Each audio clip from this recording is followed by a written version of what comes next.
Bueno, hoy vamos a hablar sobre farmacología del dolor e inflamación. Ahora, primero vamos a hablar sobre los AINES, sobre los antiinflamatorios no esteroideos, ¿ok? Primero, ¿qué tipo de fármacos son estos?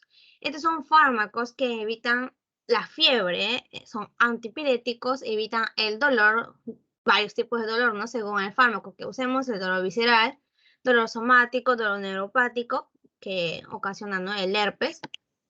A ver un ratito. Ya. La inflamación, todo el proceso de inflamación, por eso se dice antiinflamatorios, ¿no? O sea, todas esas características que nos da la inflamación, el hinchazón en esta zona local, el calentamiento de la piel, el dolor, etcétera, el enrojecimiento, como podemos ver acá. Y obviamente también funciona también como antiplaquetarios, antiagregantes plaquetarios, y evita la formación de coágulos en los vasos sanguíneos, ¿ok? Todo este proceso. Estos procesos generalmente son fisiológicos, ¿no? O sea, son procesos de que nos ayuda, el cuerpo nos avisa que algo anda mal, etcétera. Un ratito.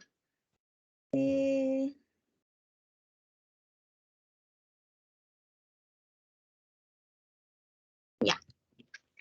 ¿Sí o no? O sea, no es malo en realidad, porque te avisa, o sea, cuando hay fiebre es porque tu cuerpo está reaccionando hacia un germen, ¿no? O sea, para tratar de eliminar ese germen, elevando la temperatura. El dolor también nos dice que algo anda mal ahí. Y la inflamación también, lo mismo, ¿no? Cuando, la agregación plaquetaria, tipo para no desangrarnos, cuando hay una herida, lo que queremos es cerrar la herida haciendo coágulos, ¿cierto? O sea, son eh, procesos fisiológicos normales, pero cuando hay una exacerbación, ¿no?, de estos síntomas del dolor o de la fiebre, es lo que nos trae problemas, ¿no? Nos puede dar como que malestar general por la fiebre, dolor demasiado, ¿no? Que no nos deja hacer nuestras actividades normales. En estos momentos se administra, o bueno, nosotros administramos antiinflamatorios no esteroideos, los primeros, ¿no?, que vamos a usar. Y en la inflamación, en el dolor, en la fiebre, es fisiológico, como les dije. ¿Y qué van a actuar? Van a actuar estos mediadores lipídicos de corto enlace que le llamamos eicosanoides. Vamos a recordar, porque ya hemos visto en bioquímica, qué eran los eicosanoides, ¿ya? Son estas moléculas de 20 carbonos, relativamente largo,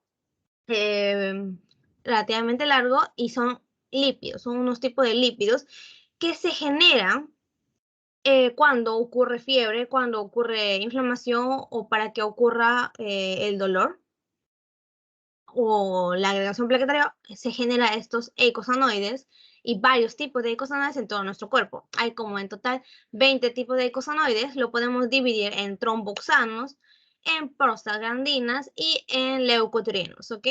Los 20 eicosanoides lo dividimos en esos tres tipos y nos genera, generalmente todo nuestro cuerpo, todo nuestro tejido puede liberar esto.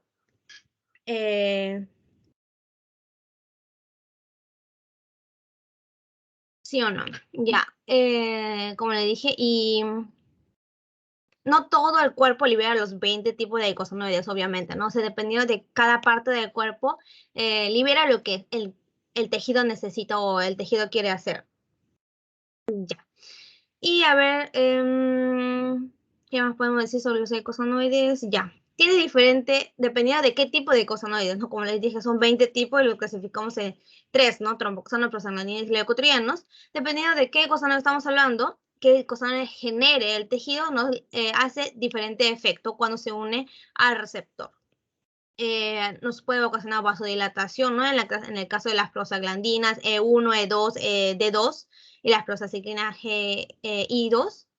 Vasoconstricción, ¿no? Una acción totalmente contraria cuando los tromboxanos se unen al receptor, leucotrienos, C4, D4, E4. Aumenta la permeabilidad vascular cuando hablamos de los leucotrienos y generalmente hablamos de la quimiotaxis, de la adhesión leucocitaria, ¿no?, que ocurre en el proceso de inflamación de los leucotrienos B4. ¿Ok? Dependiendo de qué eicosanoide se une al receptor de la célula, esa célula hace diferente acción. Así como lo que hemos hablado en los neurotransmisores. En los neurotransmisores, ¿se acuerdan que en la noradrenalina, en la adrenalina, cuando se unía, ¿no?, al receptor adrenérgico alfa 1 hacía una acción que generalmente era vasoconstricción de los vasos sanguíneos, y cuando se unía al B2, al beta 2, era una acción vasodilatadora, ¿sí o no? Dependiendo de qué moléculas se está uniendo, aunque sea el mismo tejido, hace una reacción diferente. Igual que en los eicosanoides, no actúan así. Estas también no van a entrar dentro de la célula, sino actúan en receptores que están en la membrana plasmática de las células, y sorprendentemente se parece mucho el mecanismo de cómo actúan, ¿no? Se une al receptor de la membrana y tiene proteínas G acoplados a sus receptores.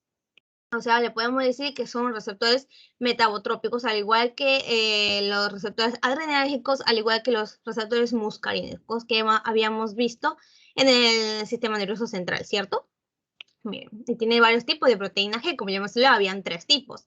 Los que estimulan la actividad de adenina ciclasa, los que inhiben la actividad de adenina ciclasa, el GI, el GS, y los que no tienen actividad hacia la adenina ciclasa, sino activan la fosfolipasa C, que eran las proteínas GQ. ¿Ok? Y luego hace una vía de cascada, una vía de señalización intracelular, y hace su diferente efecto, ¿sí o no? Y dependiendo, en este caso estamos hablando de la prostaglandina E2, este va a generar una vasodilatación en los vasos sanguíneos, y ¿qué nos hace? Nos baja la presión arterial. Puede hacernos broncodilatación, o sea, nos dilata los bronquios y nos aumenta el diámetro de los bronquios, ¿no? Tiene que ver con el proceso del dolor que sentimos, disminuye el ácido gástrico, o sea que también es citoprotector cuando está en la mucosa del estómago, ¿sí o no? ¿Se entiende?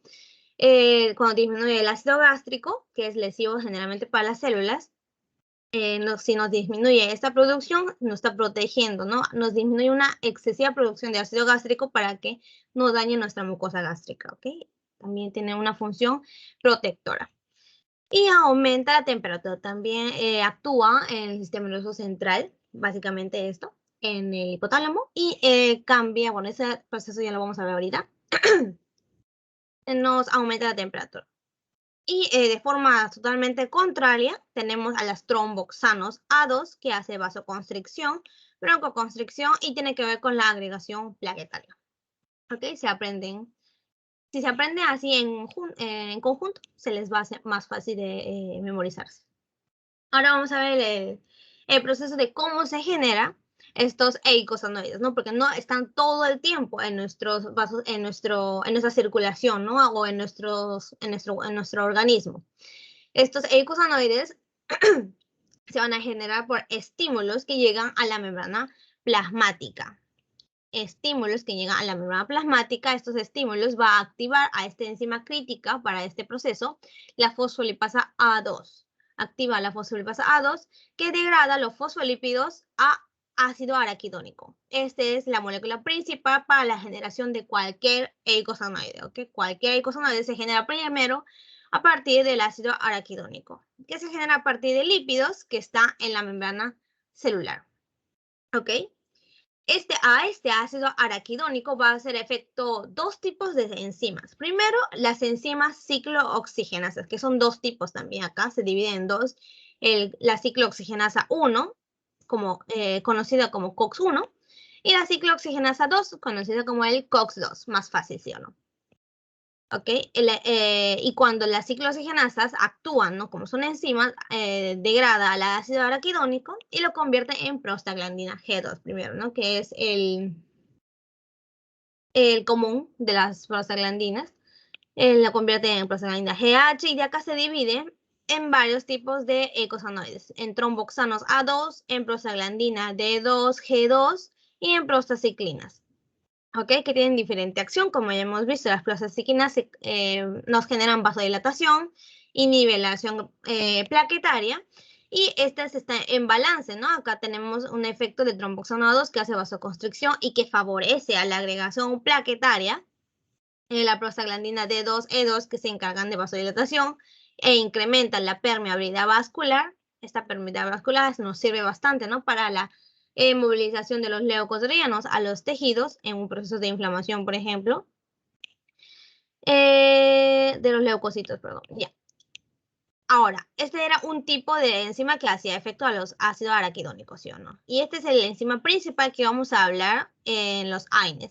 Pero también hay otra enzima que hace efecto que se llama la 5-lipooxigenasa. Esta nos va a generar otros eicosanoides del tipo leucotrieno. ¿Sí o no? Nos genera primero el común, que es el leucotrieno A4, y nos genera los demás, leucotrieno C4, D4 y E4. ¿Ok? ¿Sí o no? Súper fácil. Ya. Estas van a aumentar la permeabilidad vascular y nos hace broncoespasmo, o sea, broncoconstricción. Broncoconstricción. Los leucotrienos, cuando aumentan solo los leucotrienos, hacen broncoconstricción, pero como generalmente en nuestro organismo tenemos a los que hacen broncodilatación también, que son los prostaglandina E2, cuando se hace broncodilatación, estos están en equilibrio, ¿no? Generalmente, acuérdense de esto. Generalmente todo esto está en equilibrio. Ahora, cuando agregamos los fármacos, van a cambiar un poquito este equilibrio, ¿no? Acá dice broncoconstricción y vasoconstricción. Ya. Y es importante que tengan claro la diferencia entre estas dos enzimas, porque, como les dije, lo principal en esta clase vamos a hablar de estas dos enzimas, cómo actúan sobre estas enzimas los fármacos, ¿sí o no? Como les dije, todo este proceso es para generar varios tipos de eicosanoides. Y estos eicosanoides era lo que nos generaba el dolor, la inflamación, agregación plaquetaria y la inflamación, ¿sí o no? ¿Y qué queremos hacer con los AINES? Inhibir todos estos procesos para que no nos cause más daño al organismo. ¿Y cómo lo inhibimos? Inhibiendo a estas enzimas ciclooxigenasas COX-1 y COX-2. Para eso están los AINES, para inhibir a estas enzimas. Ojo, no inhibe a las lipooxigenasas, solo actúan en los COX, ¿ok? Y como le dije, había dos tipos. Acá tenemos que tener claro qué función tiene cada una. El COX-1 es constitutiva, tiene un rol importantísimo que es rol citoprotector, se encuentra en las plaquetas, en el endotelio, acá no en las plaquetas, tiene que ver mucho con la agregación plaquetaria. En el COX-1 activa los tromboxanoados y aumenta la agregación plaquetaria. Tiene que ver con el G2 en la mucosa gástrica y nos disminuye, ¿no?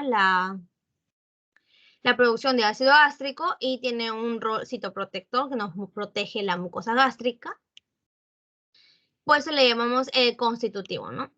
En cambio, el COX-2 es inducible. Esta aumenta, cambia su cantidad 20 veces más en un proceso inflamatorio. Tiene mucho que ver con la inflamación. Se encuentra en células endoteliares, macrófagos, fibroblastos, mastocitos, osteoblastos, etc. Y como les dije, tiene que ver mucho con la actividad inflamatoria de nuestro cuerpo.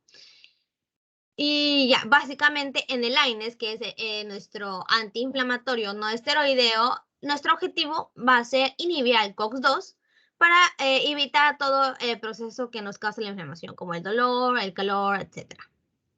¿Ok? El COX-2, que es el inducible. No se equivoquen. Ya. Ahora, ¿cómo causa la fiebre? Vamos a ver el mecanismo de cómo se causa la fiebre y en dónde se van a aparecer estos eicosanoides, ¿no? Primero que nada va a haber una infección bacteriana. Estas le llamamos estímulos pirógenos, en este caso extrínsecos, porque vienen desde afuera. Estímulos pirógenos significa todo lo que puede aumentar la fiebre, ¿sí o no? Estas bacterias, digamos, una parte de las bacterias, se lo va a hacer fagocitos y los macrófagos, los monocitos, la célula de Kupffer, y estas células del sistema inmune, importantísimas, van a generar citocinas. A estas citocinas que generan los macrófagos a partir del pirógeno extrínseco, le llamamos pirógenos intrínsecos, a las citocinas que tienen que ver con generar la fiebre, que básicamente son estas, las importantes, la interleucina 1 beta, 1 IL-6, la interferón alfa y factor tumoral de necrosis alfa. Factor de necrosis tumoral alfa. Eso.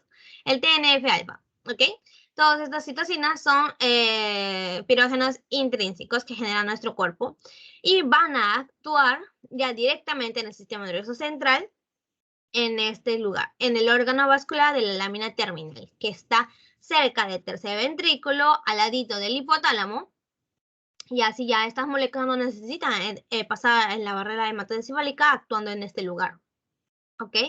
Van a llegar estímulos al hipotálamo gracias a estas interleucinas, nuestros pirógenos intrínsecos, y vamos a aumentar la prostaglandina E2. La prostaglandina E2, ¿se acuerdan? La que tenía que ver con el aumento de la temperatura en el sistema nervioso central.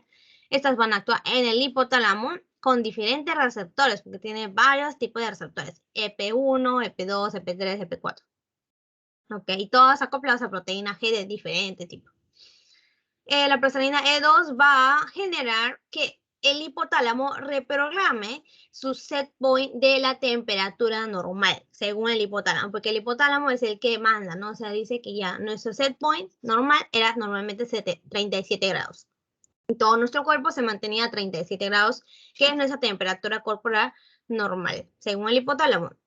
Pero como entró este pirógeno, que era la bacteria, y ha hecho toda esta cascada de generar citocinas y generar prostaglandina E2 en el hipotálamo, cambió y, por ejemplo, lo reprograma a 40 grados. Hace una reprogramación del termostato hipotalámico y lo reprograma a 40 grados. Tenemos un nuevo set point de la fiebre, de la temperatura, y es 40 grados. Y el cuerpo, ¿no? El hipotálamo dice, ya, yo quiero que esté 40 grados en el cuerpo. Y el cuerpo todavía, la periferia, las extremidades, todavía siguen fríos a comparación de los 40 grados que había ya reprogramado. Por eso lo que empieza los escalofríos, empieza el tiriteo, empieza la contracción y relajación muscular súper rápida para generarnos más calor. Nos genera más calor, y también va a ocurrir una vasoconstricción de los vasos de la piel para que disminuya la liberación de calor, o sea, aumenta la generación de calor y disminuye el calor que se va haciendo vasoconstricción. Se activan estos dos mecanismos en la periferia y que nos ocasiona la fiebre. ¿Ok? Y para evitar esta fiebre, lo que hacemos nosotros es inhibir la producción de estas prostaglandina E2, inhibiendo el COX-2, básicamente. Ay, no está acá. Le vamos a añadir.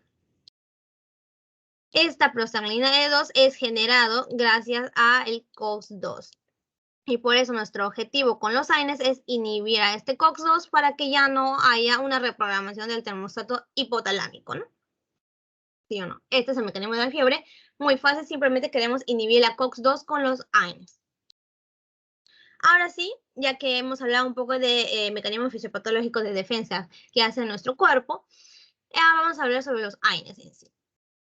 Tenemos varios tipos de clasificación que se tienen que aprender sí o sí de los AINES. Uno es por su química, ¿no? Por su químico, por la estructura química. El AINES, los antiinflamatorios no esteroideos, se dividen en ácidos y en no ácidos. Los no ácidos son más poquitos, así que empezamos por acá.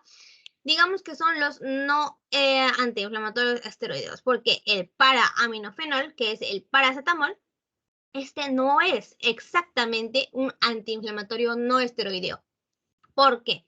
Los demás, casi todos, tienen tres actividades. Tienen,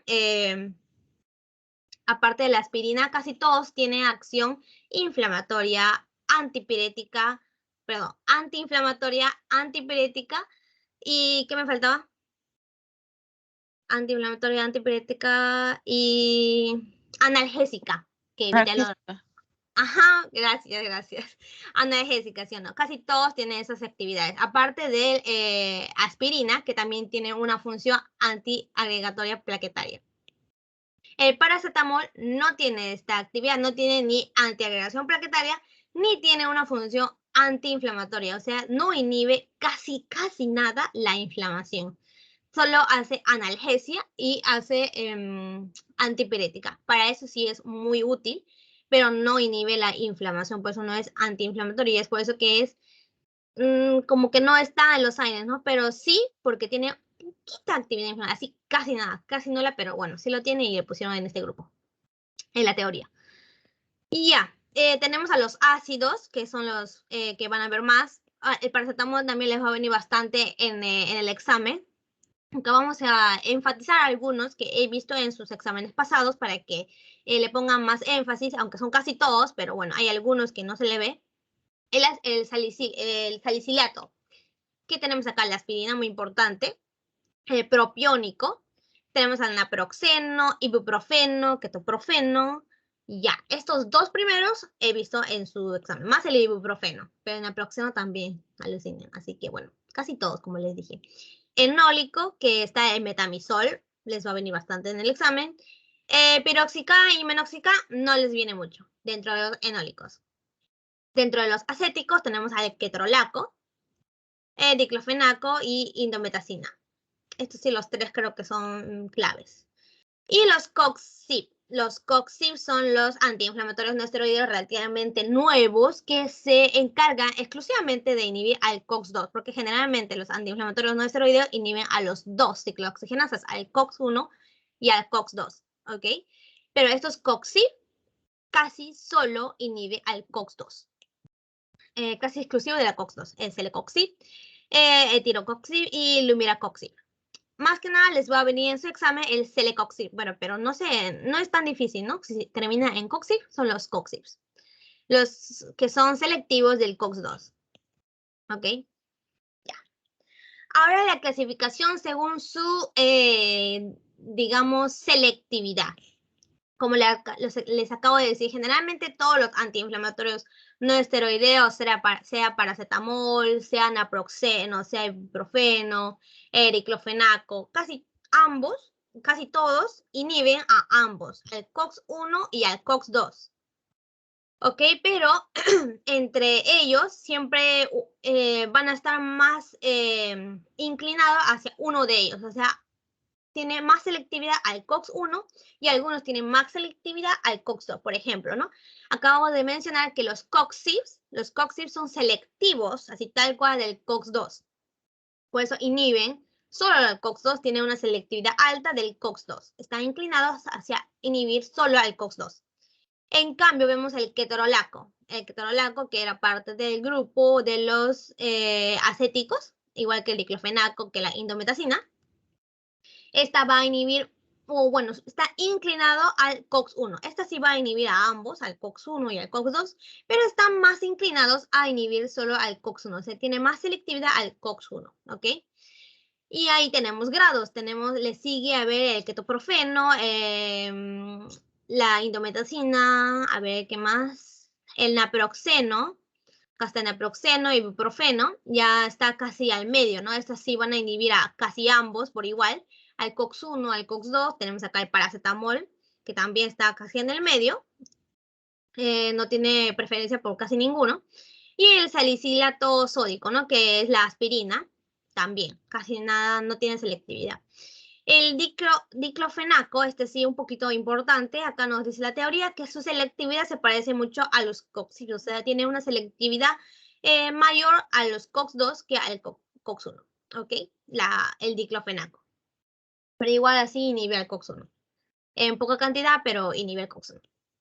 Digamos que esta selectividad, si es más selectivo al COX-1 o si es más selectivo al COX-2, nos difiere en en los efectos secundarios no dañinos que nos causa. Por ejemplo, cuando es selectivo del COX-1, ¿qué nos causa? Nos causa gastrolesividad, porque acuérdense, les dije que el COX-1 tiene mucho que ver con el rol citoprotector que tiene el COX-1, nos libera la prostaglandina E2, ¿se acuerdan? El E2 que está en la mucosa gástrica y nos inhibía la liberación de ácidos gástricos en excesivo. Y si inhibimos el COX-1 ya no hay esta función y el ácido gástrico se sigue liberando, aumenta la producción de ácido gástrico y nos daña la mucosa gástrica, nos puede generar úlcera y etcétera, ¿no? A eso le llamamos gastrolesividad. Cuando hay más selectividad del COX-1, o sea, cuando nos inhibe demasiado el COX-1, nos ocasiona esto. Y esto lo podemos ver, por ejemplo, el ketorolaco, ¿no? Que tiene más selectividad al COX-1, tiene mayor gastrolesividad a comparación del diclofenaco, por ejemplo. ¿Ok? O el ketorolaco tiene más gastrolesividad que el ibuprofeno, por ejemplo, ¿sí o no? Así van comparando, o sea, no es full memorización, ¿no? O sea, pueden comparar con este gráfico cuál es más gastrolesivo, comparando la selectividad hacia el COX-1. Y por otro lado, cuando es más selectivo al COX-2, ¿qué ocurre? Es más cardiolesivo, o sea, nos puede generar más enfermedades cardiovasculares o daño cardiovascular. Por eso no se le da a los pacientes con enfermedades cardiovasculares los selectivos del COX-2, ¿ok? Por ejemplo, los COX-IPs son más cardiolesivos a comparación del ketorolaco, porque es bien selectivo de COX-2. O el diclofenaco, aunque inhiba ambos, tiene más selectividad. El COX-2 puede causar más daño cardiovascular a comparación del ketoprofeno o que el naproxeno, ¿sí o no? Así se compara, ¿ok? Y así tenemos otro gráfico acá que nos dice tal cual. El diclofenaco es el que más ocasiona, que es el que es más cardiolesivo que el ibuprofeno, que el naproxeno. Y en el caso de la mucosa, en el daño de la mucosa gástrica, el ketorolaco es el mayor, ¿no? Porque es el más selectivo al COX-1. Y los celecoxib, que no inhiben casi nada al COX-1, tiene menor gastrolesividad. ¿Ok? Y así van viendo. ¿Sí o no? Súper fácil. Súper fácil, ¿sí o no? ¿Preguntas hasta acá? ¿No? Una consulta. Dime. Sí, mencionabas que mientras más selectivos sean, digamos, en el caso del COX-2, eran más cardiolesivos, perdón. O sea que Tipo, ¿por qué? siguiendo ¿No? esta, siguiendo en la figura, esta imagen, ¿no sería que lo que han Sí, mencionado algo en la teoría? El sí, autoricopsis sería más cardiolesivo que el meloxicam. Menoxicam. O que el diclofenaco, Claro que ¿no? el Sí, penúltimo con el, digamos, al con el parecer diclofenaco. hay una, ¿cómo se le dice? Como que no le sigue las reglas, o sea, es ¿cómo se le dice? El español. Eh, Hay ¿cómo se dice? Alessandra, un ratito. No sigue esta regla, no hay ¿cómo se le dice? No me sale el español. ¿Es la excepción? Un caso especial. No, ¿qué? ¿Qué No, dijiste? decía excepción, algo así. Sí, excepción. Eso es lo que quería decir, esa palabra. Rebelde. No, rebelde no. Me escribieron asesoradas que quería decir rebelde, pero no. Sí, es una excepción en este caso. Por eso no quiere que se aprenden tal cual. Pero miren, lo que quería decirles era miren. Dejé de compartir, creo, sin querer. Sí, en este caso el diclofenaco hace una excepción, por eso que quiero que se guíen sí o sí. O sea, esto les serviría de una guía, ¿ok? Una guía para que no se aprendan, no se memoricen tal cual lo que está en su teoría, que es esta. Acá pueden ver, miren, acá en la teoría también le ponen diclofenaco, o sea, parece que diclofenaco es una excepción en esta línea de selectividad que vemos acá. También creo que le ponen en la teoría esto, así que la teoría también se contradice. Pero bueno, acá se guían sí o sí de la teoría. Y acuérdense que tenemos una teoría grabada ya en la clase y hay otra teoría que lo hacen sincrónico, que creo que les toca el jueves o jueves, creo que les toca mañana, ¿no? Ya, acá también se contradice o el profesor le añade cosas. En este caso, el que es más daño, que ocasiona más daño cardiovascular es, como les dije, el diclofenaco, se aprende acá ya en memorización. Los demás les sigue los COX-IB, ¿no? Que eran selectivos totalmente del COX-2. Y acá el ibuprofeno y el naproxeno. ¿Ok? Los últimos cardiolesivos. Pero por lo contrario, el naproxeno acá ya está en un rango mayor en el caso de la gastrolesividad, el que ocasiona daño gastrointestinal. El ibuprofeno le sigue el diclofenaco y a los COX-IB están abajo porque ya son selectivos del COX-2. ¿Ok?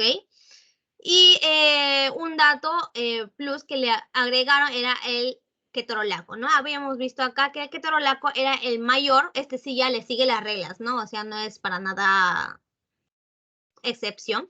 El ketorolaco, el que es el mayor, que tiene mayor selectividad al COX-1, es el que hace más daño gastrointestinal, el ketorolaco. Le añadieron, este dato le añadieron en su teoría sincrónica y les vinieron en el examen y no está en el PPT, así que tienen que tener mucha atención en sus clases sincrónicas.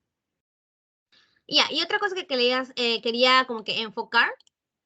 Hay una pregunta en el chat. Ah, ya, pero no puedo ver, ¿puedes leerlo, please? A ver, mira, en síntesis, Ya. escúchame, en síntesis, el mecanismo de acción de los AINES se basa o es la cascada de ácido araquidónico. Ajá, claro. ¿Esa era la pregunta? Sí. Claro, a esta cascada que acabo de mencionar, que el ácido araquidónico no es el protagonista, el esencial, la molécula esencial se le llama así, una cascada de ácido araquidónico. Correcto. Y lo que queremos inhibir es esta cascada, justamente inhibiendo al ciclo oxigenasa. Muy bien. Y como les dije, ¿no? Que los selectivos del COX-2 son más cardiolesivos, me refería cuando, por ejemplo, inhibimos el COX-2 solamente, y el COX-2 se encargaba de generarnos prostaciclinas, prostaglandinas que hacían vasodilatación. Y los tromboxanos, la vasoconstricción. Y como les dije, la generación de los tromboxanos más tiene que ver con el COX-1, o sea, cuando inhibimos el COX-2, no inhibimos a este, solo inhibiríamos a estas prostaglandinas, ¿sí o no? Cuando inhibimos el 2, ya le quitamos al organismo la función de vasodilatación y nos quedamos solo con la vasoconstricción y el balance se destruye y solo va a haber vasoconstricción. Y es por eso que las pacientes, ¿no? Con enfermedades cardiovasculares, generalmente lo que queremos es una pasada de la sangre o una circulación normal. En cambio, acá impedimos esta circulación haciendo vasoconstricción con los tromboxanos y es por eso que los inhibidores selectivos del COX-2 son más cardiolesivos a comparación de los selectivos del COX-1. Esa era la explicación. Pensé que me ibas a preguntar eso. Ya. Tenía un momentito. ¿Puedes volver a poner las características del COX-2? Y si podrías volver a repetir lo referente al ketorolaco. Ya. COX-2, características. Sí, me parece que sí, Carmen, eso es lo que te faltó. Sí, me faltaba el ultimito que se aumenta 20 veces el proceso inflamatorio. Gracias. Ya. Chévere. Pero igual, este PPT lo voy a subir hoy mismo, así que lo pueden ver ahí. Y el del ketorolaco. Ya, simplemente que nosotras en la teoría había este PPT, sin el ketorolaco. Y pensábamos que el que causaba más daño gastrointestinal era el naproxeno.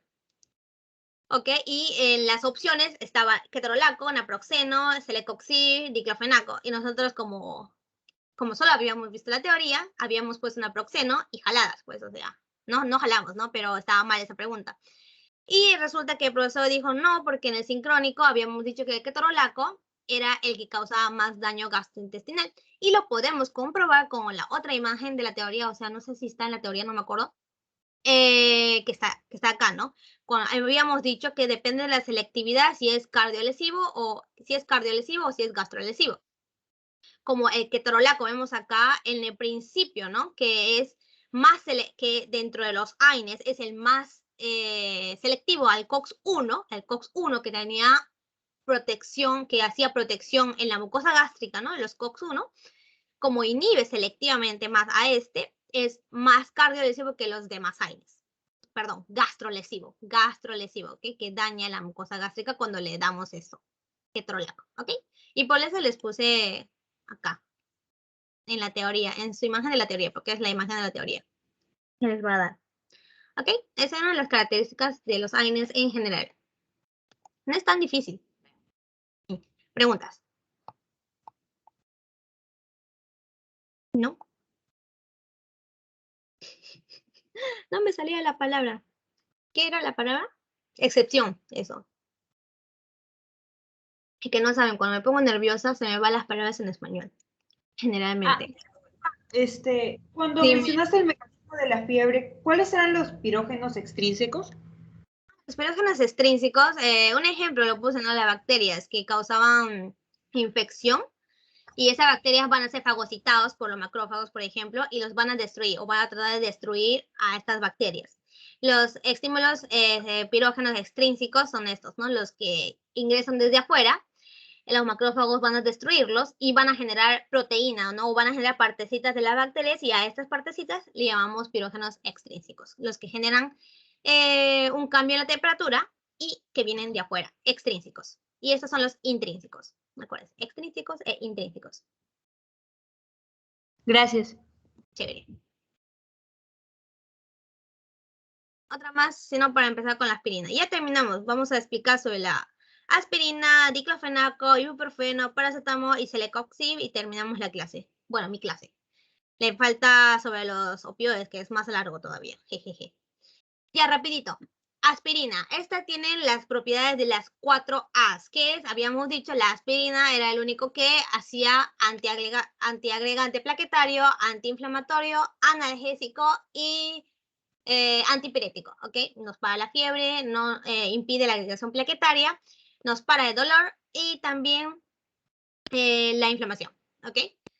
Estas van a inactivar permanentemente a estos dos enzimas, ¿no? Al COX-1 y al COX-2 y nos inhibe la cascada de ácidos araquidónicos, como bien nuestras compañeras o compañeros, no sé quién dijo, nos dijo.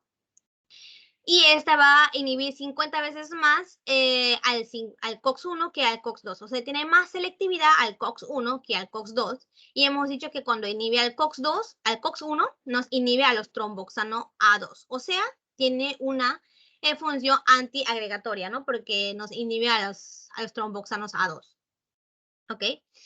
O sea, la aspirina va a ser más cardiolesivo o gastrolesivo. Va a ser más gastrolesivo porque es más selectivo al COX-1 a comparación del COX-2. ¿Ok? Pero sí inhibe a ambos. ¿Qué más podemos decir? Por eso no se olviden, tiene toxicidad gastrointestinal. Ya, el COX-1 de las plaquetas es más sensible que la del endotelio y es por eso que las aspirinas en dosis bajas tienen un efecto potente antiagregatoria. Lo podemos usar también en las enfermedades cardiovasculares para inhibir la generación de trombos y así inhibir las enfermedades cardiovasculares. Pero puede ocasionar este síndrome de Reye, que es que a los niñitos, ¿no? Cuando le administramos la aspirina a los niñitos, le pueden causar ¿cómo se le llama esta? Encefalopatía hepática.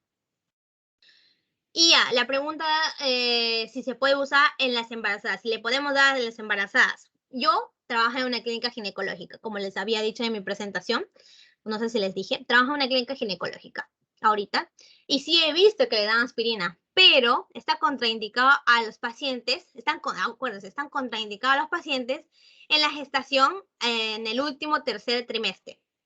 Perdón, en el último trimestre. Está contraindicado a los pacientes embarazadas en el último trimestre porque puede ocasionarles daño, o sea, creo que le hace una vasoconstricción, no me acuerdo exactamente qué pasa, pero está contraindicado en el tercer trimestre. Pero sí podemos darle a los pacientes de las primeras semanas, ¿no? Del 12 a 28 semanas de gestación, como un profiláctico, ¿no? Para evitar la preeclampsia, ¿ok? Ahora el diclofenaco. Chicas, apaguen su audio, ¿se escucha? No sé quién es porque no puedo ver. Me parece que Carmen, no sé. Ya. Sí, lo sé. No te preocupes. Diclofenaco va a tener una acción analgésica, antiinflamatoria y antipirética, los 3 A's, ya no antiagregatoria. Está indicado para inhibir el dolor moderado, agudo. Tiene una selectividad al COX-2 que se asemeja mucho a la selectividad que tienen los celecoxib, ¿no? Los COX-2. Por eso digamos que es más, habíamos visto, ¿no? En la gráfica de la teoría que era el que tiene más cardiolesivo, inclusive más que los celecoxib, es una excepción, ¿no? Como les acabo de decir antes, jeje. Tiene indicación a la artritis reumatoide, a la osteoartritis, dismenorrea primaria, tendinitis, espondilitis, migraña aguda Y de forma tópica también le podemos dar para una torcedura menor o esguince. ¿Ok? Una torcedura, más que nada, tiene que ver con los músculos, con una torcedura menor o un esguince. Le damos diclofenaco. ¿Ok? Efectos secundarios dañinos, ¿no? A nuestro cuerpo podemos tener gastrolesividad, tenemos que tener cuidado con daño gastrointestinal, pero poco, solo hay 20% de los pacientes que toman diclofenaco. Más que nada tenemos que tener cuidado en el daño cardiovascular y en la hipersensibilidad. Bueno, el daño cardiovascular, como somos más selectivos del COX-2, tiene más daño cardiovascular, ¿ok? No está recomendado en niños ni en lactantes y tampoco en asmáticos, acuérdense. No está indicado en asmáticos porque, ¿qué hace? Como inhibe selectivamente al COX-2, nos inhibe todos los eicosanoides que nos generan vasodilatación. ¿Y qué nos queda? Nos quedan los leucotrienos, ¿se acuerdan los leucotrienos? Que se generaban por la vía de la lipooxigenasa. Estos leucotrienos, su función era vasoconstricción. Y como habíamos inhibido a los eicosanoides, a los prostaglandinas que nos hacían vasodilatación, nos quedan los leucotrienos en el bronquio y estos nos pueden ocasionar broncoconstricción. Por eso, en los asmáticos pueden exacerbar su broncoconstricción cuando les damos el diclofenaco. Por eso, no se le administra a los asmáticos, ¿ok? Y se puede usar también para relajantes musculares. Si tiene que ver con tendones, con músculos, con esguince, también con migrañas, hasta dismenorrea primaria y artritis reumatoide, osteoartritis. Todo esto está indicado para el diclofenaco. Acá nos dice, ¿no? Dolor muscular, reumático, en cuello, hombros y espaldas. Todo eso nos hace el diclofenaco. El ibuprofeno, que también han escuchado, me imagino, bastante, está en el mismo grupo que el naproxeno, también las selectividad, que me parece que en la naproxeno es mucho mayor selectividad al COX-1 que en comparación del ibuprofeno. Está naproxeno, después viene el ibuprofeno, después la aspirina, creo. Y ya. Nos sirve como analgésico, antiinflamatorio, antipirético. Este va a ser un AINES no selectivo. Habíamos visto, ¿no? Que estaba casi en el medio. Inhibía casi por igual al COX-1 y al COX-2.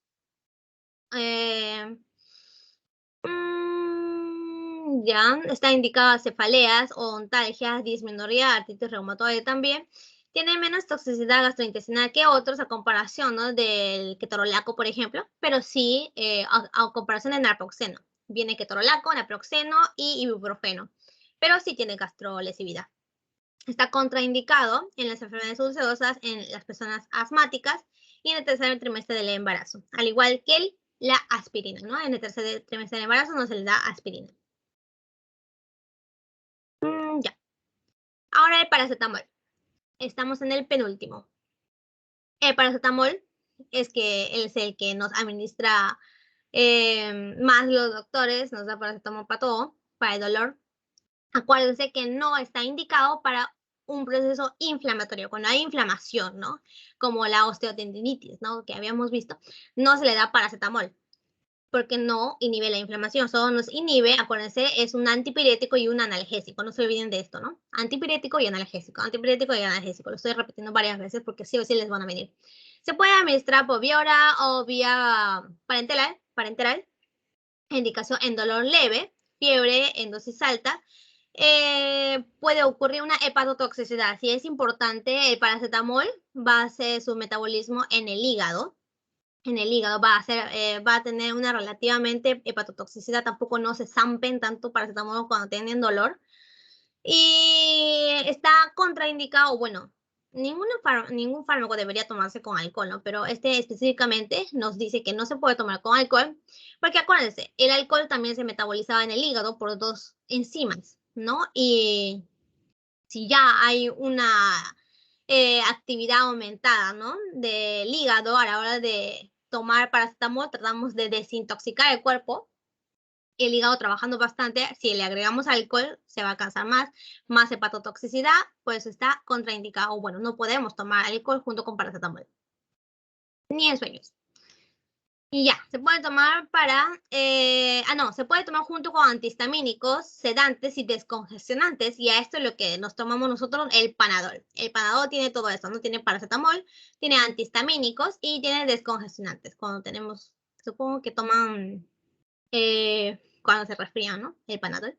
Ya, pues tiene todo esto. Y es conveniente, se puede mezclar estos fármacos, ¿no? Junto con el paracetamol. Y se puede usar para embarazo, es cero dañino en el embarazo. Por eso a las embarazadas cuando tienen dolor, migraña, les duele algo, les damos esto. Y sí, se ve en la clínica que les dan eso, solo eso, ¿no? O sea, no le podemos dar ibuprofeno, no le podemos dar ibuprofeno, naproxeno, o sea, más le damos paracetamol para evitar cualquier complicación. Ya, Celecoxib, los últimos. Esas sí son nuevos, se han creado justamente para evitar la gastrolesividad que tienen los AINES. Pero bueno, nos ocasiona, está contraindicado en enfermedades en los pacientes con cardiopatía, ¿no? Que tienen enfermedades del corazón y en los asmáticos. No es perfecto, ¿no? No se le puede dar a estos pacientes, como les dije. Inhibe selectivamente al COX-2. Actúa los tres As. Como los demás, es un antiinflamatorio, analgésico y antipirético. Su indicación está en la dismenorrea primaria, artritis reumatoide, artritis idiopática y juvenil. ¿Por qué juvenil? Porque los adultos, digamos abuelitos o los adultos mayores tienen más tendencia a sufrir enfermedades cardiovasculares, por eso a estas no les damos, pero sí a los jóvenes, los celecoxibs. ¿Ok? Y por último el metabizol, que les va a venir en el examen sí o sí. El metamizol ya está indicado en un dolor agudo, postoperatorio, postraumático. En dolor tipo cólico también nos inhibe el espasmo, el espasmo que hacen las vísceras, ¿no? Por eso también es efectivo en dolores viscerales, no solo en dolores somáticos. Dolor con origen tumoral, o sea, ya se acerca más el efecto a los opioides, que vamos a ver luego. Fiebre alta, que no responde a los demás antipiréticos, ¿ok? O sea, ya es la última opción dentro de los AINES inclusivamente. Sí. Bueno, acá tenemos un poco de farmacocinética, lo pueden ir leyendo, no es necesario que se lo aprenda, lo saqué de mi tarea de farmacología de laboratorio, jeje. Y bueno, lo importante, digamos, que tiene doble efecto. Aparte de inhibir la cascada de ácidos araquidónicos, ¿no? Inhibiendo a las enzimas ciclooxigenasas, que nos inhiben, ¿no? La generación de la inflamación, del dolor y de la fiebre. También actúa directamente en los nociceptores, nos reduce la sensibilidad de los nociceptores, activan la vía de óxido nítrico GMP, ciclocanales para disminuirnos también la inflamación con otro mecanismo, tiene doble mecanismo y es por eso que es un AINES más potente que los demás. Y así esto de la teoría, también lo van a poder ver en su teoría, tiene varias clasificaciones, como les dije, los AINES tienen varias clasificaciones y uno de esos es por el nivel antiinflamatorio que tienen, ¿no? Como que es analgésico, es antipirético, pero no es inflamatorio casi nada, es el paracetamol. El paracetamol que le administramos bastante, le damos bastante a los pacientes. Y tiene poca gastrolesividad, es por eso que le administramos bastante. Analgésicos con actividad antiinflamatoria moderado, le sigue el ibuprofeno, el mefenámico, y los últimos, los más potentes, digamos, con actividad antiinflamatoria más potentes y obviamente con actividad analgésica, son los salicílatos, ¿no? Como la aspirina, el metamizol, el Dorolac y también la indometacina que se usa para el tratamiento de la gota. Está el tratamiento de la gota, ¿se acuerdan? Que es la enfermedad de dolores en las articulaciones. ¿Por qué? Porque se acumula ácido úrico, ¿sí o no? Ácido úrico, ya. Tenemos al final este gráfico, que no es necesario que se aprendan todo. Acá les marqué lo que le vino en su examen parcial antiguo. Bueno, en el mío creo, o en uno anterior. Los fármacos que no podemos administrar junto con los AINES porque ocurre una interacción farmacológica demasiado negativa, ¿sí o no? En este caso, los YECA, que son los inhibidores de la enzima convertidora de angiotensina, los damos en los pacientes con cardiopatías. Estas si lo administramos en conjunto con los AINES, nos aumenta el riesgo de insuficiencia renal y hipercalcemia. O las digoxinas, ¿no? Que son antiarrítmicos, también se usan para las cardiopatías arrítmicas. Aumenta la concentración plasmática y el riesgo de toxicidad, así que no administramos. Y así tenemos una larga lista de los fármacos que no podemos administrarlo junto con los AINES. Lo van leyendo, no lo voy a decir cada uno, ya me pasé una hora. Y eso sería todo, chicos, en cuestión de los AINES. Preguntas. Sino para pasar a los opioides. Falta que no me haya salido la palabra. Bueno, así es la vida. ¿Preguntas, chicos? ¿No? Me quito.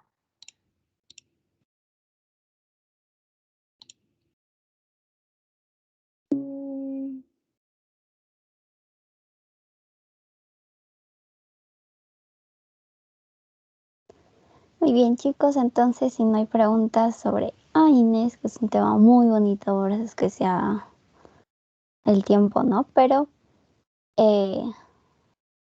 bueno, espero que hayan entendido. Ahora vamos a pasar, como los AINES son antiinflamatorios no esteroideos, ahora vamos a hablar sobre lo que son los antiinflamatorios esteroideos.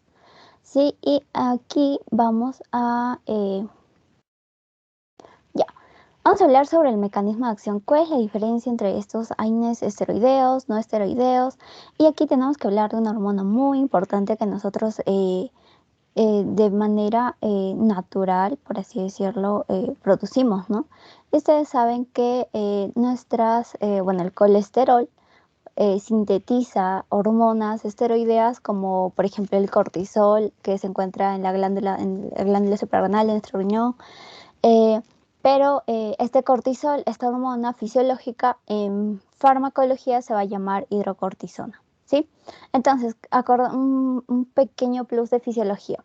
Tenemos nuestro eje hipotálamo, hipófisis, glándula suprarrenal. Entonces, ustedes saben que la glándula suprarrenal va a producir hormonas, va a producir hormonas hiperglucemiantes por sus tres capas, la capa glomerular, la capa fascicular y la capa reticular. La capa glomerular produce los mineralocorticoides, la capa fascicular produce los glucocorticoides y la capa reticular produce las hormonas sexuales. ¿Qué hacen ellos? Ya, van a liberar la hormona liberadora de corticotropina y este va a hacer que se libere ACTH y este ACTH en la corteza de nuestra glándula suprarrenal va a hacer que se produzca la hormona que es el cortisol, que es el principal actor de todos estos antiinflamatorios esteroideos. Ahora, este cortisol también va a inhibir esta misma hormona ACTH y la misma hormona liberadora de corticotropina, ¿sí? Ahora, ¿qué pasa o cuando nosotros secretamos cortisol? ¿Cuándo hay cortisol? Ya, el cortisol se denomina o se llama hormona del estrés, ¿sí? Entonces, ¿qué pasa? Un estimulante para que aparezca cortisol va a ser el estrés. O va a ser la vigilia, o va a ser la hipoglucemia, cuando no haya glucosa en nuestro organismo, el cortisol se va a preocupar porque él es el que tiene que llevar la glucosa incluso hasta el cerebro, ¿no? Ustedes saben que el cerebro necesita glucosa siempre. Otro puede ser estimulada por la vasopresina o la ADH. Ustedes saben que este regula el H2O por serotonina, por agonistas alfa o por agonistas beta.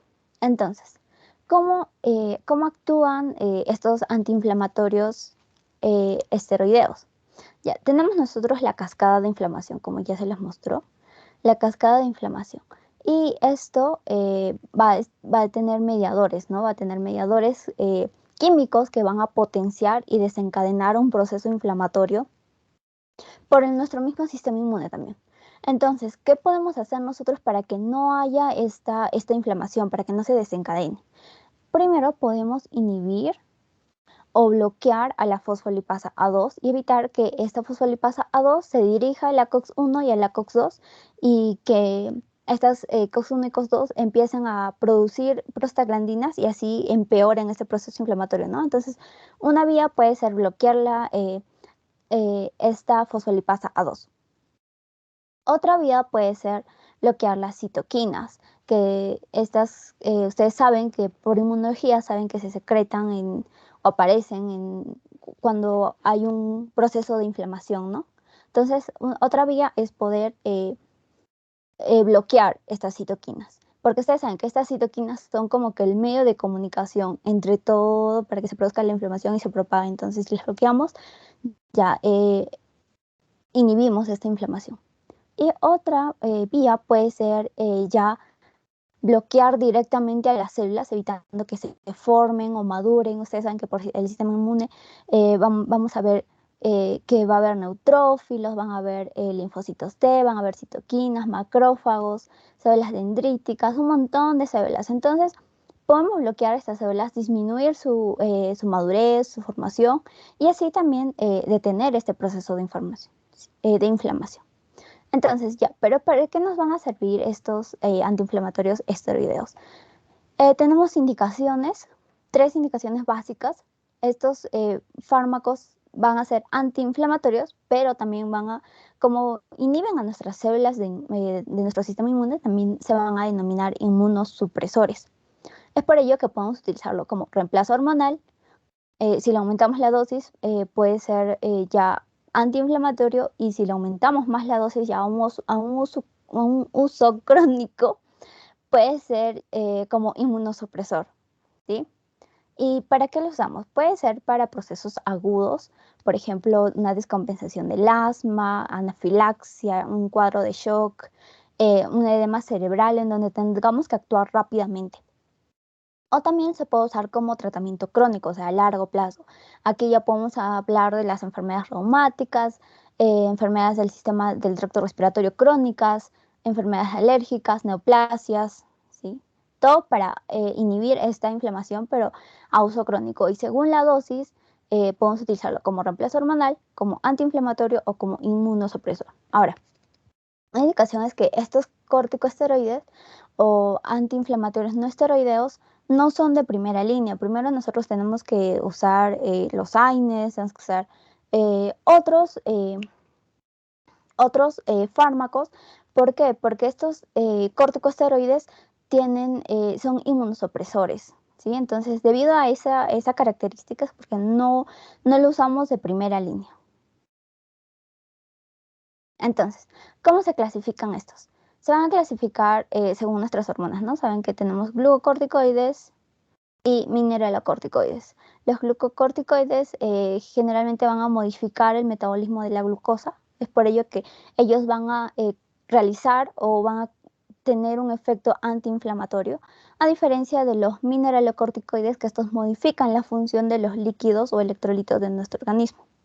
¿Okay? Entonces, los glucocorticoides se dividen en 3, en los de acción corta, los de acción intermedia y los de acción prolongada. Y cada uno tiene sus indicaciones, tiene sus mismos fármacos, etc. Entonces, dentro de los de acción corta, estos van a durar de 8 a 12 horas más o menos. Aquí podemos encontrar el cortisol o hidrocortisona, que es la hormona fisiológica que ya les hablé. Ahora, estos de acción corta tienen baja potencia, pero tienen un inicio rápido, o sea, puedes usarlo para crisis agudas. ¿Cuáles son? La cortisona, prednisona, prednisolona. Pero ustedes saben, tenemos una crisis aguda, por ejemplo, no sé, tenemos una descompensación o una crisis asmática. Tú le puedes dar un corticosteroide de acción corta. ¿Por qué? Porque va a iniciar rápidamente, ¿ya? Pero ese tiene baja potencia. Entonces, si tiene baja potencia, ¿cómo complementamos esto, no? Entonces, ahí ya jugamos con las dosis, no jugamos, ¿no? Porque le aumentamos la dosis, ya esa baja potencia que tienen los de acción corta van a aumentar su potencia, y al aumentar su potencia y al tener un efecto de inicio rápido, podemos como que controlar estas crisis agudas, ¿no? Puede ser crisis anafiláctica, colitis ulcerosa, en las crisis personas que presentan broncoespasmos, insuficiencia suprarrenal aguda o pacientes que ya tienen un cuadro de shock. Puede ser también para un rechazo agudo de trasplante. Ustedes saben que para ellos se les ponen los inmunosupresores. Y todo esto para mantener la función cardiovascular y para mantener también la glucosa, ¿no? La glicemia. Dentro de los de acción intermedia tenemos a la triamcinolona y la fluprednisolona. Ya, estos de acción intermedia duran de 12 a 36 horas. Estos ya, como tienen acción intermedia, podemos usarlo como uso crónico ya a largo tiempo. No, ya, está. Entonces, ellos tienen inicio medio, no es un inicio rápido ni lento, sino un inicio medio y una potencia intermedia también, ¿sí? Lo podemos usar como terapia ya acá de reemplazo inmunosupresor para enfermedades reumáticas ya de uso crónico, ¿no? Ya bastante tiempo, como polimialgia, fiebre reumática, enfermedad de Addison, puede ser para evitar el rechazo, pero ya post-trasplante del órgano.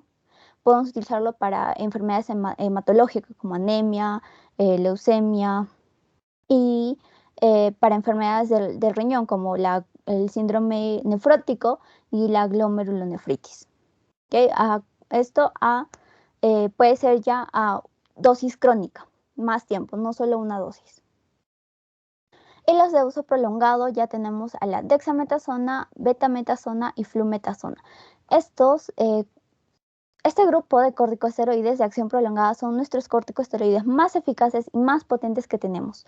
Van a durar más o menos más de 36 horas y podemos utilizarlo, la dexametasona, la dexametasona y betametasona podemos utilizarlo en el embarazo, ¿okay? Estos dos.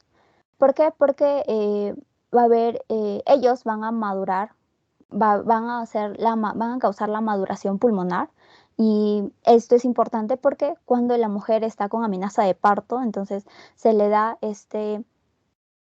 estos corticosteroides para proteger el pulmón del embrión, ¿sí?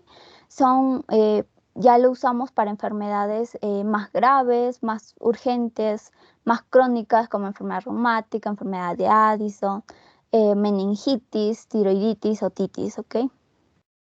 Y los mineralocorticoides, estos son de acción intermedia y ahí está la fludrocortisona, desoxicorticosterona.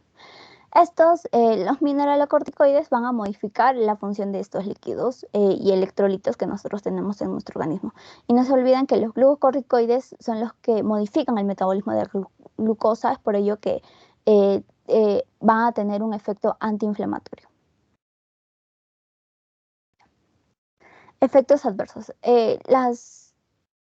Como ya les dije, según la dosis puede ser reemplazo hormonal, puede ser antiinflamatorio, puede ser inmunosupresor. Entonces los efectos adversos también van a ser dosis y tiempo dependiente. Va a tener un montón de efectos adversos. Nos puede causar hipertensión, puede causar úlceras pépticas, insuficiencia adrenal aguda, debilidad muscular, aumento de la presión ocular, alteraciones en nuestro comportamiento, en el crecimiento, efectos teratógenos por eso es que la mayoría no está indicado para pacientes embarazadas o retraso de la cicatrización. ¿Por qué retraso de la cicatrización? Porque es un inmunosupresor y bloquea, por así decirlo, nuestro sistema inmune. Y para quienes no se les debe dar, para las personas que están gestando, para los lactantes, para las personas que tienen infecciones. ¿Por qué? Porque, como les mencionaba, ¿no? Estos medicamentos son inmunosupresores, entonces van a evitar la acción de nuestro sistema inmune. Para individuos hipertensos, ¿por qué? Porque puede causar hipertensión, puede agravar su cuadro de hipertensión. Para pacientes diabéticos, para pacientes que tienen osteoporosis, úlcera péptica o pacientes pediátricos. Dime. Sí, disculpa, no se ven las letras. Uy, a ver. Creo que acá no tengo ¿cómo se dice? ¿Lupa? Mm, O es os- que yo no lo veo, creo. nadie lo ve.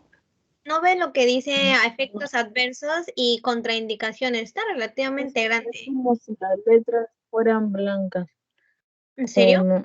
O voy a ver, o me voy a fijar en el celular, sino que la que está en mi PC, la veo de color blanquito, o sea, casi no lo distingo por la, No, pero claro, porque la letra es blanca.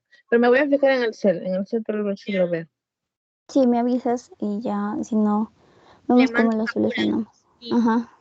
ya, al grupo. Ahorita mando a capturar el grupo. De este. Ya.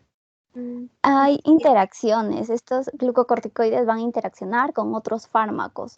Por ejemplo, los AINES, los que acabamos de hablar.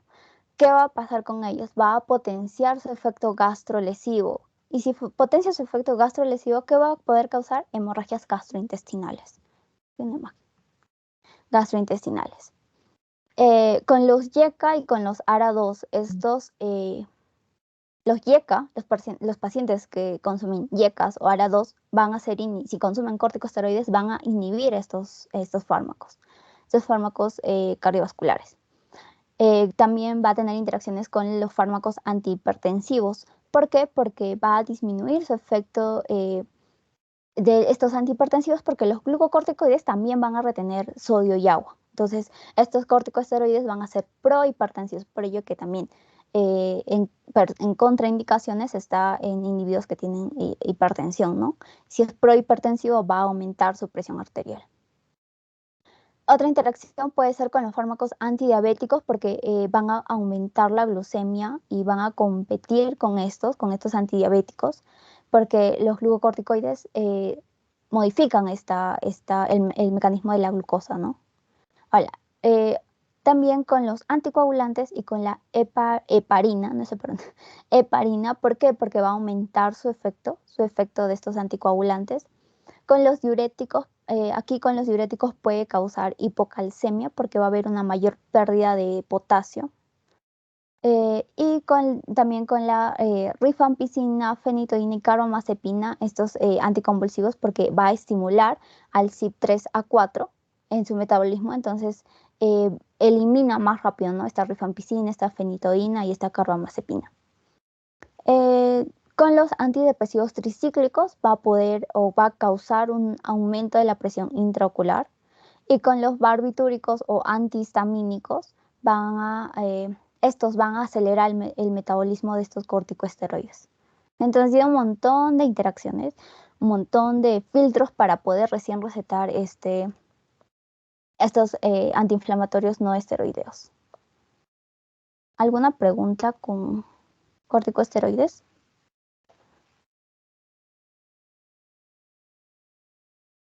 Sí, por favor, ¿podrías repetir lo que era con lo de los AINES, las interacciones? Con los AINES va a potenciar el efecto gastrolesivo, ¿sí? Y si potencia el efecto gastrolesivo, ¿qué puede ocurrir? ¿Qué puede pasar? Van a haber hemorragias gastrointestinales. Gracias. Eso con los AINES. Ok.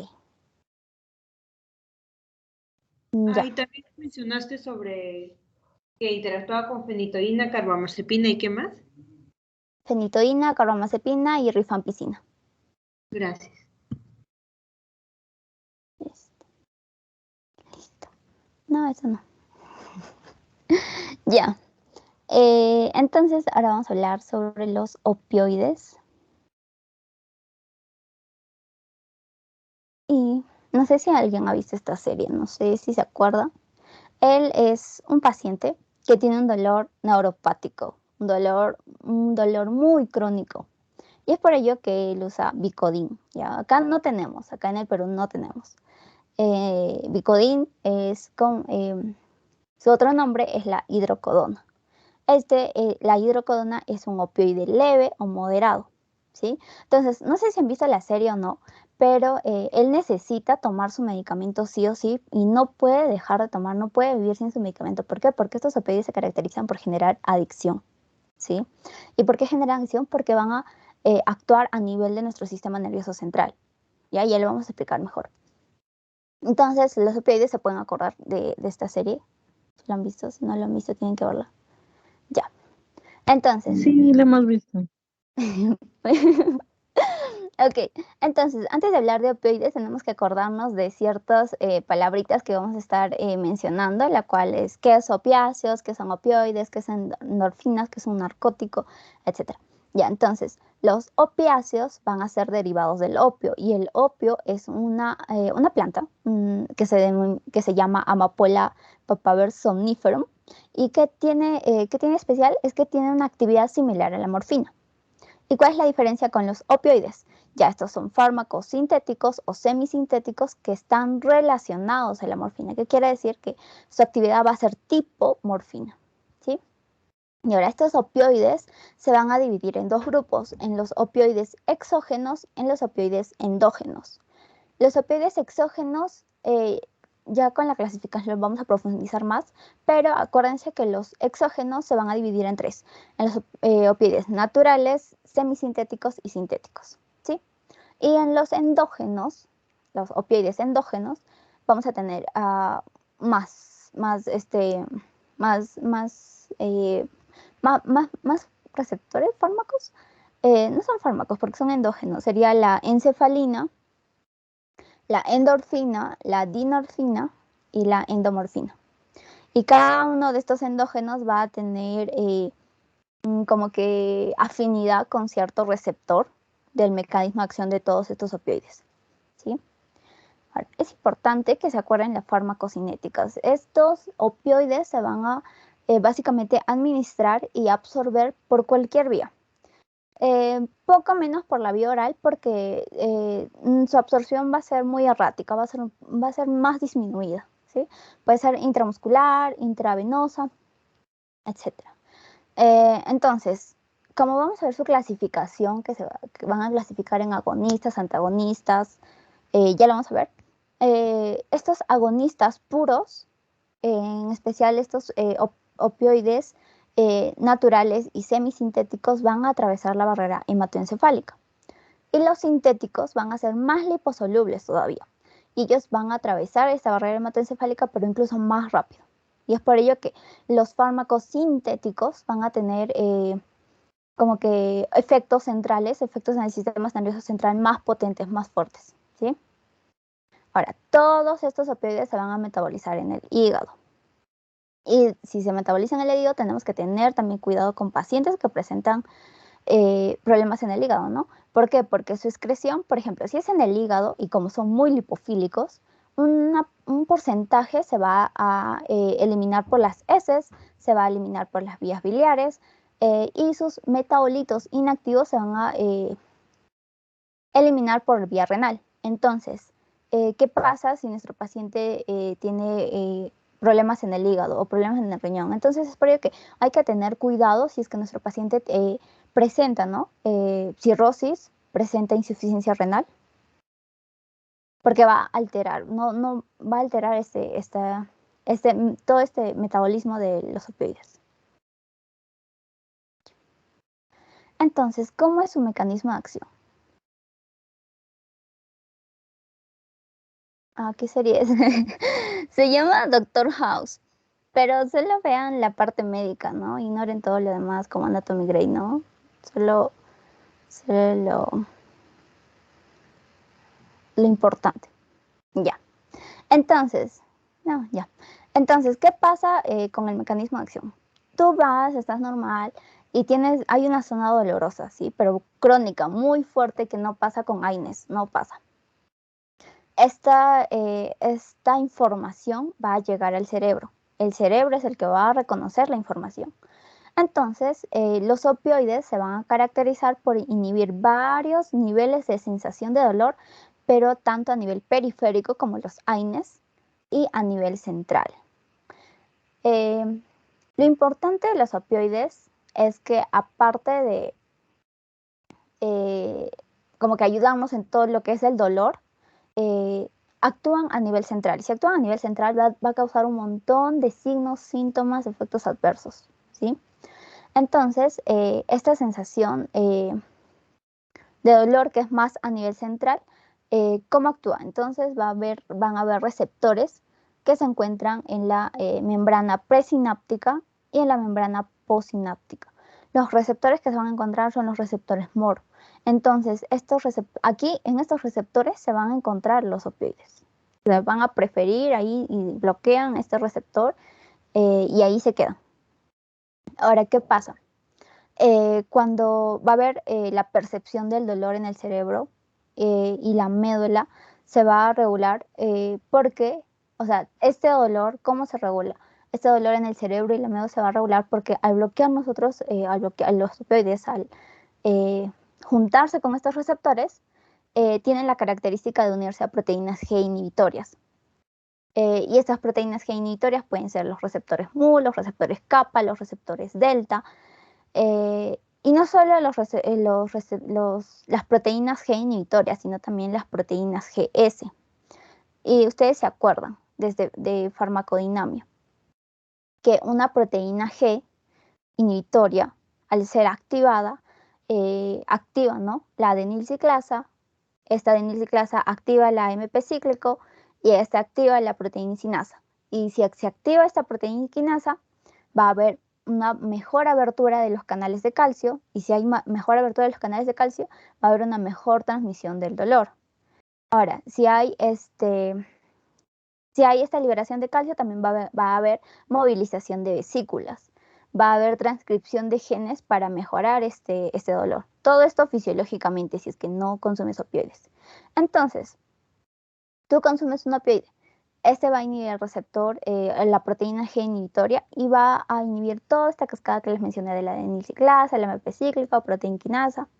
Entonces, al no activarse toda esta cascada, el paciente no va a sentir dolor. ¿Por qué no va a sentir dolor? Porque tú estás bloqueando el dolor, esta sensación de dolor, pero a nivel central. Estás bloqueando la respuesta nerviosa, ¿sí? Porque son muy potentes. Por eso se dice que los opioides son muy potentes. Ahora, les mencioné que no solo la proteína G inhibitoria, sino la proteína GS. Esto ya es en pequeña proporción. Sí va a activar la proteína quinasa A. ¿Y qué pasa en nuestro paciente si un cierto porcentaje de opioide activa la proteína GS? El paciente va a sentir euforia. ¿Okay? Ese es característico de los opioides, que a veces los pacientes sientan euforia. ¿Por qué? Porque, euforia. ¿Por qué? Porque ya no estás en la proteína G inhibitoria, sino en la proteína GS. Ahora, fisiológicamente tu cuerpo también tiene un sistema que regula el dolor, que genera analgesia. ¿Y qué pasa cuando tú consumes? ¿Qué pasa con este mecanismo cuando tú consumes opioides? Este mecanismo natural que nosotros tenemos de analgesia va a ser potenciado. Se va a potenciar, los opioides van a potenciar esta respuesta fisiológica que nosotros tenemos. Entonces no se olviden que son analgésicos centrales. Analgésicos centrales, ahí tenemos a los receptores mu, a los receptores kappa y a los receptores delta.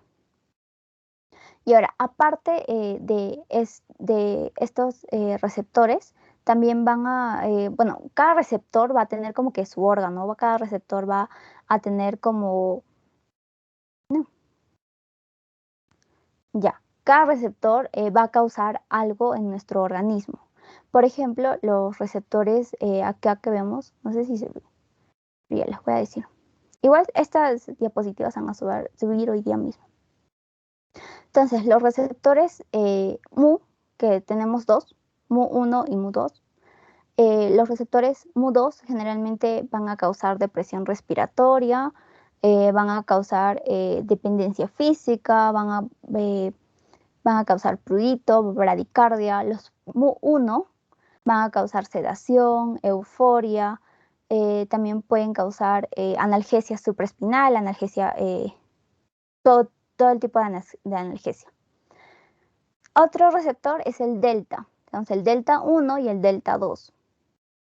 Este delta también va a tener, según sus receptores, va a tener como que ciertas características que va a causar, ¿no? Por ejemplo, analgesia supraespinal y espinal, va a poder modular al receptor mu, y otro receptor es el receptor kappa. Este tenemos 3, el kappa 1, kappa 2 y kappa 3. Y kappa va a tener también varios efectos. Por ejemplo, kappa 1 va a causar miosis, diuresis, kappa 2 va a causar disforia, y kappa 3 va a causar analgesia supraespinal. Entonces acá les traje otro cuadro también, en donde la analgesia periférica, ¿quiénes causan? Mu1 y Mu2. Mu2 es el que básicamente causa todo. Analgesia periférica, euforia, dependencia. Y ahí, a ver si ven este cuadrito, lo encontré en un libro. Ya. Entonces eso con los receptores, ¿sí? Y como ya hablamos de los receptores, estos opioides se van a dividir en 3. Se van a dividir en 3. ¿Se acuerdan que teníamos los opioides naturales, semisintéticos y sintéticos?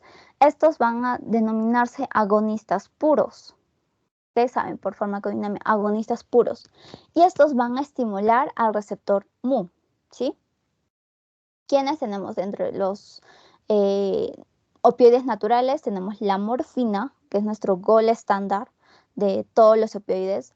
Tenemos la codeína y el dextrometorfano. Estos generalmente se van a usar para la tos, porque van a ser antitusígenos. Acuérdense, codeína y dextrometorfano. ¿Y por qué la morfina no se usa como antitusígeno? No, porque no tiene la afinidad como la tiene la codeína y el dextrometorfano, ¿sí? Ahora, dentro de los semisintéticos, vamos a tener a la oxicodona y al tramadol. El tramadol básicamente lo vamos a usar nosotros para todo. Si es que ya hay un dolor que no pasa con AIDS y ya se necesita del opioides, tramadol, ¿sí? Dentro de los fármacos sintéticos tenemos a la metadona, fentanilo, meperidina, loperamida, un montón de fármacos. Acuérdense, estos fármacos van a ser agonistas puros. Los fármacos sintéticos también van a actuar como agonistas parciales, pero aquí, y también van a estimular al receptor mu, pero aquí solo tenemos a la buprenorfina, ¿sí? Otro de los sintéticos, otros fármacos sintéticos van a actuar como ya no agonistas puros ni parciales, sino van a actuar como agonistas y antagonistas, o sea, los dos juntos. Estos inhiben al receptor mu, inhiben a mu, pero estimulan a kappa, ¿sí? Inhiben a mu, estimulan a kappa. ¿Y quién tenemos acá? ¿Quién tenemos? ¿A qué fármaco o a qué opioide tenemos? ¿A qué opioide sintético? Tenemos la nalbufina, ¿sí? Son fármacos únicos, entonces se van a acordar más fácil. Y los antagonistas, eso es muy importante. ¿Por qué? Los antagonistas va a revertir todos los efectos que el receptor mu cause o que se había logrado con el receptor, con activar el receptor mu. Ustedes saben, agonistas, antagonistas.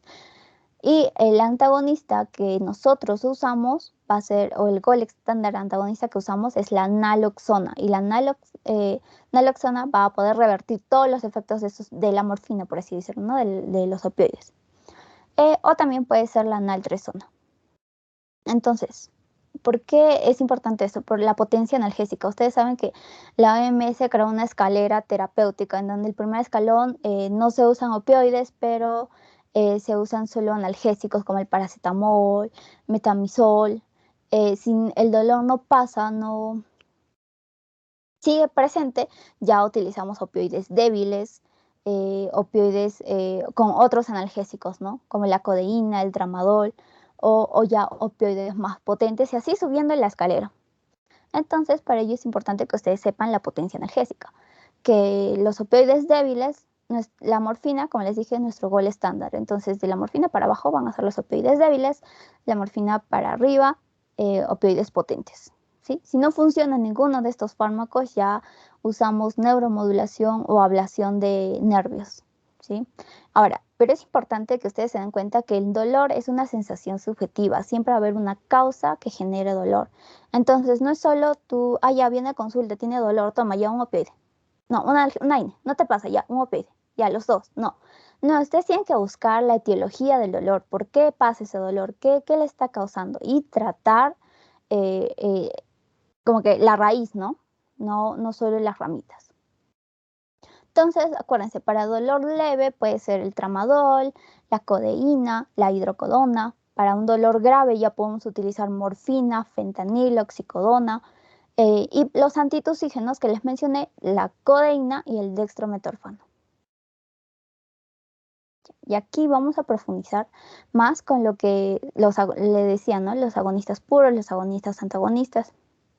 Ya, los agonistas puros, ustedes saben que se va a estimular al receptor mu. Y tenemos dos receptores, receptor mu1 y receptor mu2. El receptor mu1 nos va a generar analgesia supraespinal, pero también nos puede causar tolerancia. El receptor mu2 nos puede causar miosis, depresión respiratoria, euforia, como les mencioné, euforia. Esto con los agonistas puros. Y ahí vamos a tener a la mayoría de todos los opioides. La mayoría de los opioides van a estar ahí. Ahora, otra clasificación eran los agonistas antagonistas. Estos inhibían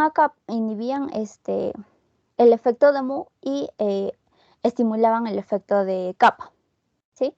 Entonces, ¿qué hacen ellos? Aparte de analgesia, supraespinal, miosis, disforia, depresión respiratoria. ¿Quién tenemos ahí? A la nalbufina. A ver, otro. Ya. También tenemos agonistas parciales. Este solo es acá tenemos a la buprenorfina y como que va a ser un agonista parcial, pero para el receptor mu, ¿sí? Ya. Y los antagonistas puros que les mencionaba, ¿no? Que estos inhiben al receptor mu y si inhiben al receptor mu revierten todo lo que se había logrado en los efectos. ¿Qué causa? Va a causar, va a revertir la sedación, va a revertir la depresión respiratoria, va a revertir la hipotensión. ¿Y para qué usamos los antagonistas puros? Cuando tú, si tú te pasas de dosis de la morfina, por ejemplo, vas a causar como que un efecto tóxico, ¿sí? Va a enviar tu frecuencia cardíaca, por ejemplo, a disminuir, tu función respiratoria va a estar alterada, va a haber hipotermia, va a haber miosis en tus pupilas, va a haber ruidos abdominales disminuidos, en la piel puede causar alteraciones. Entonces, si ya es un cuadro tóxico, entonces, ¿qué necesitas? Un antídoto. ¿Cuál es tu antídoto de todos los opioides? La naloxona, ¿sí? ¿Hasta ahí se entendió?